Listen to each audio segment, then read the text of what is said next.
Sweet greetings, this is Johnson. Welcome to JOAN English.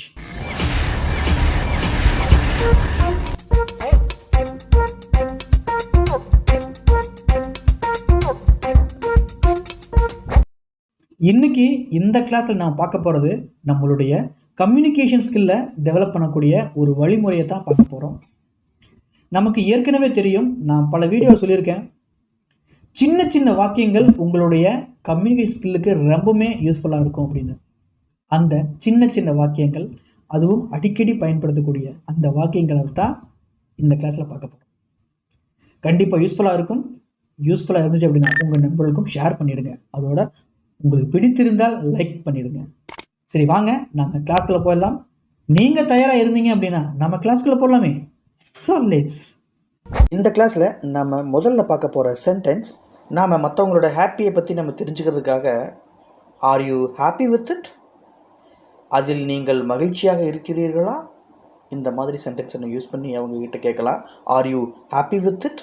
இந்த sentence நாம் ஏதாவது சொல்லிக்கிட்டு இருக்கும் பொழுது அதை அவங்க கவனிக்கிறாங்களா அப்படின்னு நம்ம கன்ஃபார்ம் பண்ணிக்கிறதுக்காக இந்த சென்டென்ஸை யூஸ் பண்ணலாம். ஆர் யூ ஃபாலோயிங் மீ, நீங்கள் என்னை பின்தொடர்கிறீர்களா.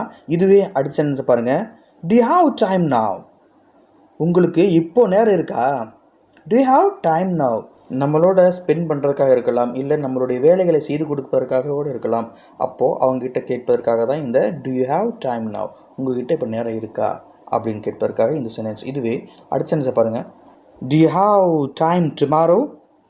நாளைக்கு உங்களுக்கு நேரம் இருக்கா. இதுவும் முன்கூட்டியே அவங்கக்கிட்ட கன்ஃபார்ம் பண்ணிக்கிறதுக்காக, ஒரு வேலை இன்றைக்கி நேரம் இல்லை அப்படின்னா நாளைக்கு இருக்கா அப்படின்னு கேட்பதற்காக தான் இந்த சென்டென்ஸ் யூஸ் பண்ணியிருக்கோம். நாளைக்கு உங்களுக்கு நேரம் இருக்குதா. Do you have time tomorrow? இதுவே என்னோட பேசுறதுக்கு நேரம் இருக்கா அப்படின்னு கேட்குறதுக்காக Do you have time to talk with me? என்னுடன் பேச உங்களுக்கு நேரம் இருக்கிறதா. Do you have time to talk with me? நான் உங்களுடைய பெரிய ரசிகன் அப்படின்னு சொல்வதற்காக I'm a huge fan of yours. நான் உங்களுடைய மிகப்பெரிய ரசிகன். I am a huge fan of yours. அடுத்த சென்டென்ஸை பாருங்கள். I have some bad news for you. உங்களுக்காக சில மோசமான செய்திகள் என்னிடம் உள்ளன. I have some bad news for you. இதுவே நல்ல செய்திகளாக இருந்துச்சு அப்படின்னா I have some good news for you. உங்களுக்காக சில நல்ல செய்திகள் என்னிடம் உள்ளன. I have some good news for you. அடுத்த சென்டென்ஸில் உங்களுக்கு ஏதாவது வேலை செய்ய சொல்லும் பொழுது நீங்கள் பிஸியாக இருக்கேன் அப்படின்னு சொல்கிறதுக்காக No, I'm little busy right now. இல்லையே, நான் இப்போ கொஞ்சம் பிஸியாக இருக்கேன். No, I'm little busy right now. அடுத்து, உங்களுடைய நேரத்தை நான் அதிகமாக எடுத்துக்க மாட்டேன், நான் வந்ததை சீக்கிரமாக பேசி முடிச்சிடுறேன் அப்படின்னு சொல்வதற்காக I won't take much of your time. நான் உங்களது நேரத்தை அதிகமாக எடுத்துக்கொள்ள மாட்டேன். I won't take much of your time. அடுத்து, நாம் நினச்சதை பற்றி சொல்வதற்காக I thought you were following me. நீங்கள் என்னை பின்தொடர்கிறீர்கள் என்று நினைத்தேன்.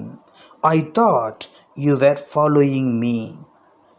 அடுத்தது பார்த்தீங்க அப்படின்னா, நமக்கு தொடர்ந்து ஏதாவது சொல்லிக்கிட்டே இருக்கும் பொழுது ஸ்டாப் லெக்சரிங் மீ, எனக்கு சொற்பொழிவாற்றுவதை நிறுத்துங்கள். Stop lecturing me. அதாவது நமக்கு அட்வைஸ் பண்ணும் பொழுது ரொம்ப நேரம் பாடம் எடுக்கிற மாதிரி சொல்லிக்கிட்டு இருப்பாங்க இல்லையா, அந்த நேரத்தில் நம்ம பயன்படுத்தக்கூடிய வாக்கியம் தான் இது stop lecturing me. Next one, என்னை ஏமாற்ற வேண்டாம் அப்படின்னு எப்படி சொல்லலாம் அப்படின்னா don't disappoint me.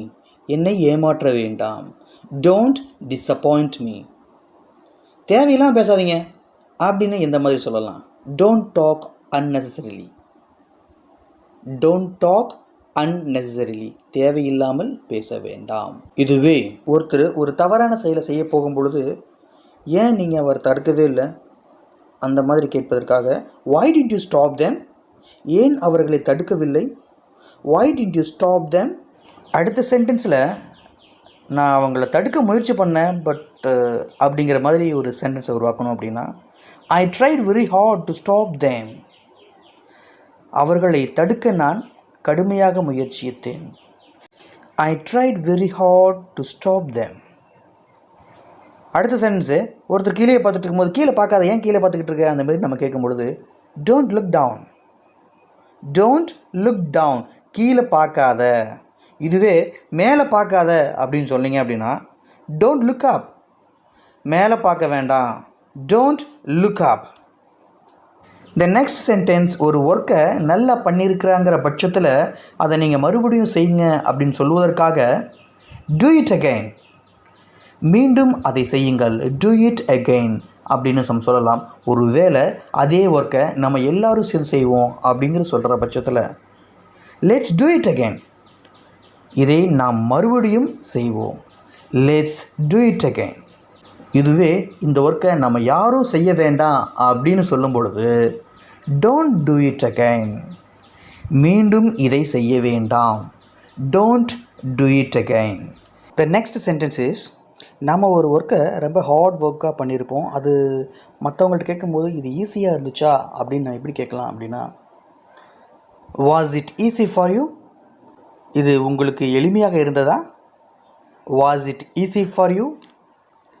The next sentence is, நமக்கு அந்த ஒர்க்கு ரொம்பவும் ஈஸியாக இல்லை, எளிமையாக இல்லை அப்படின்னு சொல்வதற்காக it was not easy for me, இது எனக்கு எளிதானது அல்ல, it was not easy for me.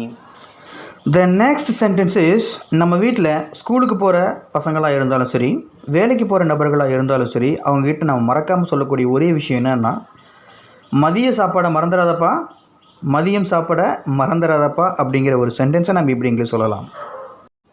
Don't forget to eat lunch, மதிய உணவு சாப்பிட மறந்துடாதீங்க, don't forget to eat lunch. இதுவே நான் சொல்கிறத நீ செய்யி அப்படின்னு கொஞ்சம் அதிகாரப்பூர்வமாக சொல்லக்கூடிய ஒரு சென்டென்ஸை டூ வாட் ஐ சே, நான் சொல்கிறத நீ செய் அப்படிங்கிற மாதிரி தான் இந்த சென்டென்ஸு, டூ வாட் ஐ சே. இந்த மாதிரி சின்ன சின்ன வாக்கியங்களை கற்றுக்கிட்டு நம்ம நண்பர்கள்கிட்ட, நம்ம உறவினர்கள்கிட்ட இதை அடிக்கடி பேசும்பொழுது நம்ம அறியாமையே நமக்குள்ள ஒரு அந்த இங்கிலீஷ் கம்யூனிகேஷன் ஸ்கில்லை அதிகமாக டெவலப் பண்ணக்கூடிய மிகப்பெரிய வாய்ப்பாக இருக்கும். ஸோ கண்டிப்பாக இந்த கிளாஸ் உங்களுக்கு பிடிச்சிருக்கும். பிடிச்சிருந்தால் மறக்காமல் உங்கள் நண்பர்களுக்கும் ஒரு ஷேர் பண்ணிடுங்க. அப்படி பண்ணிங்கன்னா அவங்களில் யாராவது ஒருத்தருக்காவது இது யூஸ்ஃபுல்லாக இருக்கும். So that's all for today's class. நம்ம மீண்டும் இன்னொரு சிறந்த வகுப்பில் சந்திப்போம்.